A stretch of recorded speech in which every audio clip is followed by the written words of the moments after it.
The White House faces constant pressure from more than 60 American families whose relatives are held hostage overseas, including one whose family is marking 10 years without him.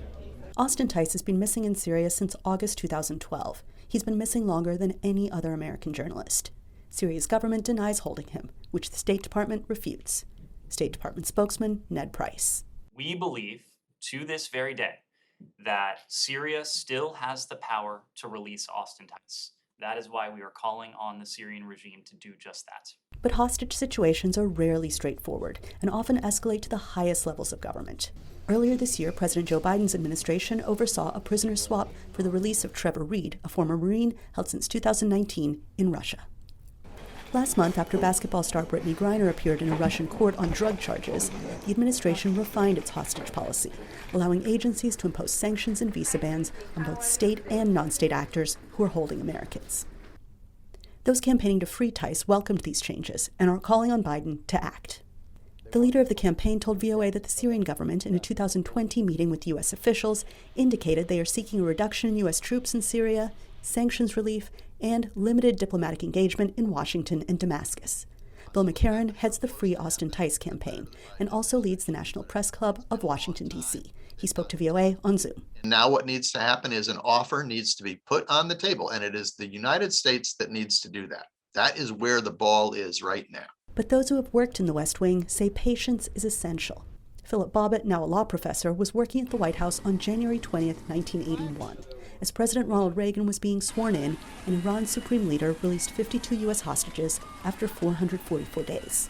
The president has to have confidence in his negotiators. If he tries to jiggle their elbow to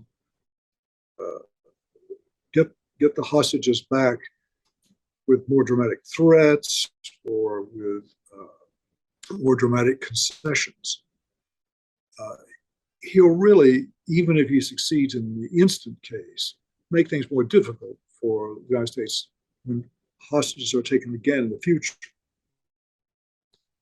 So he has to find negotiators in whom he has confidence, give them a charter, and keep steadily to that. But for families, this process can be excruciating and can still fail. Diane Foley learned that 8 years ago this week. Her son James, a journalist, had been kidnapped 9 months earlier in Syria by a militia group loyal to Syria's president. On August 19th, the captors released a chilling video showing Foley. He'd been decapitated.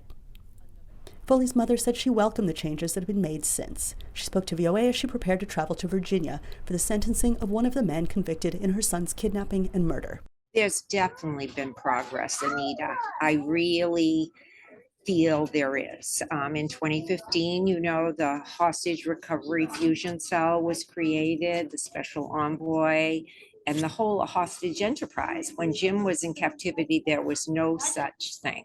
So at least we have people accountable for the return of Americans.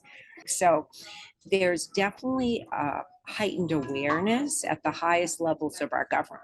McCarran argues that the Foley family's path to justice shows that the U.S. government isn't playing a zero-sum game.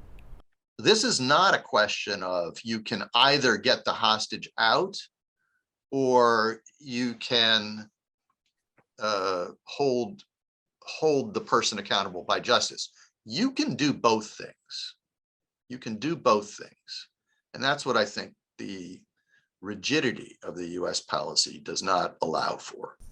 But for the families of Griner, Whelan, and dozens of other Americans held overseas, the request to the White House is constant, unwavering, and simple. Bring them home. Anita Powell, VOA News, Washington.